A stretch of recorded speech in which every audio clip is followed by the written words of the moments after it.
श्री शिवाय नमस्तुभ्यम। हर हर महादेव। आप सभी जानते होंगे रविवार के दिन पड़ने वाली जो प्रदोष होती है वह रोग मुक्ति के लिए जानी जाती है और सभी तरह के सुख प्रदान करने में सहायक होती है। भले ही आप प्रदोष व्रत नहीं भी करते हैं तो सूर्य नारायण भगवान के जल के लोटे में एक चीज आपको जरूर डालनी है। वीडियो में अन्य 4 उपाय भी डालेंगे। एक उपाय भी आप कर लेते हैं ना तो आप नौकरी, धन प्राप्ति, संतान सुख, रोजगार, कर्ज मुक्ति इत्यादि हर एक कार्य में सिद्धि प्राप्त कर सकते हैं। और महादेव की असीम कृपा प्राप्त करने के लिए प्रदोष का व्रत सबसे सर्वोत्तम व्रतों में से एक जाना जाता है।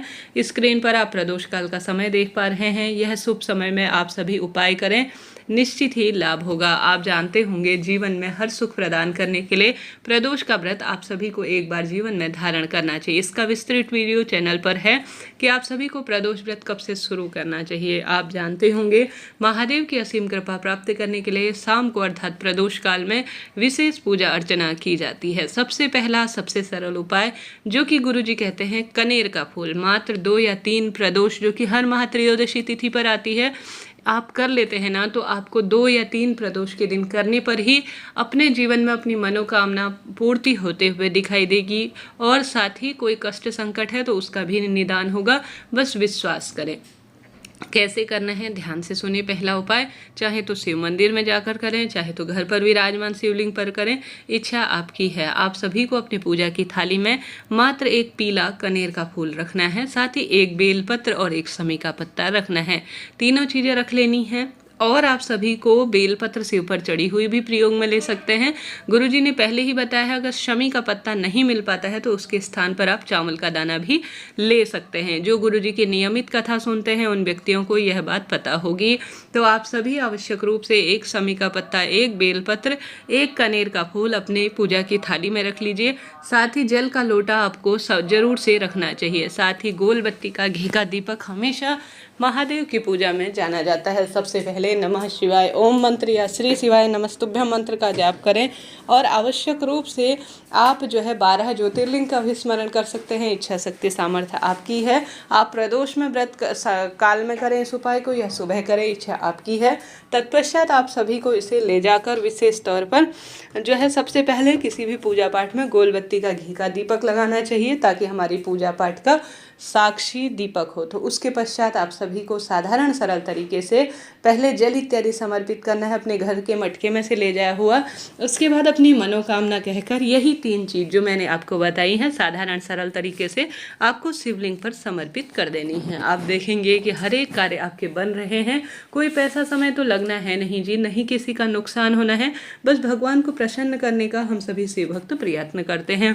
तो आप सभी को पूर्ण विश्वास से यह उपाय करना है। अभी तक आपने हर हर महादेव या श्री शिवाय नमस्तुभ्यम कमेंट्स में नहीं लिखा है तो जरूर से लिख लीजिएगा। कोई भी प्रश्न हो ना आप पूछिएगा, आपका अपना चैनल है। बढ़ते हैं दूसरे सरल से उपाय की तरफ। आप जानते होंगे सूर्य नारायण भगवान प्रत्यक्ष देवता हैं। रोग संकट कष्ट जब पीड़ा बढ़ने लगे ना तो आपको रविवारी विशेष तौर पर प्रदोष के दिन यह उपाय कर लेना चाहिए। आप सभी जानते होंगे ग्रहों के राजा माने जाते हैं सूर्य देवता। अगर वह प्रसन्न होते हैं तो आपकी कुंडली में भले ही कोई अन्य दोष चल रहा हो तो वह उतना प्रभावी नहीं होता है। तो आप सभी को इस दिन कोशिश करनी है कि एक जो है जल का लोटा लेना है।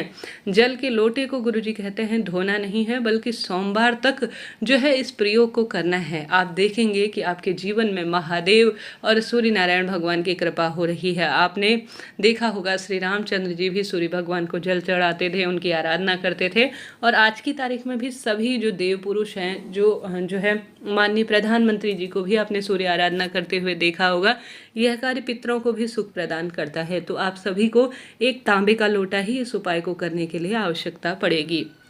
सबसे पहले कोशिश करें रविवार के दिन आप लाल रंग के वस्तु का जो है प्रयोग ज़्यादा से ज़्यादा करें। जैसे कहा जाता है गेहूं का दान करना चाहिए, गुड़ का दान, तांबे की वस्तु का दान। यह सूर्य ग्रह की कुंडली में स्थिति मजबूत बनाते हैं और रोग संकट कष्ट पीड़ा का भी निदान करते हैं। तो लाल रंग के कपड़े पहने ब्रह्म मुहूर्त में आप सभी कर सकते हैं तो अत्यधिक शुभ रहता है। नहीं तो देर सवेर तक भी देखिए भगवान जी ने जिस स्वरूप में हमारी दिनचर्या रखी है उस स्वरूप में हमें प्रयत्न करना है भगवान जी को मनाने रिझाने का। अगर ऐसी स्थिति है कोशिश तो करनी चाहिए ब्रह्म मुहूर्त में, जितना कर सके उतना बेहतर है। आपको तांबे का एक जल का लोटा लेना है और स्नान इत्यादि से निवृत्त हो जाना है। और तांबे के लोटे में आप सभी को या तो छत में लेकर जाना है या घर की बालकनी में या किसी भी स्थान पर आपके यहाँ सूर्य नारायण भगवान उदित है तो वहाँ पर आपको इस उपाय को करना चाहिए। आपको जल के लोटे में आवश्यक रूप से विशेष तौर पर एक लाल फूल डालना है। ठीक है जी, कोई सा भी लाल फूल ले सकते हैं, गुड़हल का या कोई सा भी लाल फूल आपको डालना है। लाल फूल में देवी लक्ष्मी, देवी मैया के स्वरूप में जाना जाता है और यह परम सुख की अनुभूति कराता है। तो जल के लोटे में लाल आपको फूल डाल लेना है जो कि सूर्य ग्रह से संबंध रखता है। साथ ही आप सभी को थोड़ा सा डालना है कुमकुम। ठीक है, कुमकुम आप सभी को डालना है थोड़ा सा, और साथ ही आप सभी को आवश्यक रूप से एक गुड़ का टुकड़ा भी डालना है। यह सभी चीज़ें सूर्य ग्रह से संबंध रखती हैं। यह तीनों चीज़ें डाल ली और साथ ही अगर संभव हो तो लाल मिर्च के कुछ दाने, ठीक है जी, लाल मिर्च के कुछ दाने आपको डालने चाहिए। अब लाल मिर्च हर एक घर में आजकल क्या है कि दाने नहीं उपलब्ध हो पाते, तो आप सभी जो है इच्छा शक्ति आपकी है। यह उपाय विशेष तौर पर कोई व्यक्ति पैसे से संबंधित दिक्कत से जूझ रहा है, व्यापार संबंधी दिक्कत से जूझ रहा है तो उसे करना चाहिए। अगर लाल मिर्च नहीं भी मिल पाती है, मिल पाए तो अत्यधिक शुभ है, नहीं तो आप जल के लोटे में थोड़ा सा जो है सिंदूर लाल रंग का होता है और एक फूल लाल रंग का और थोड़ा सा चावल का दाना आपको डालना चाहिए। यह तीनों चीज़ें आप सभी को डाल ली।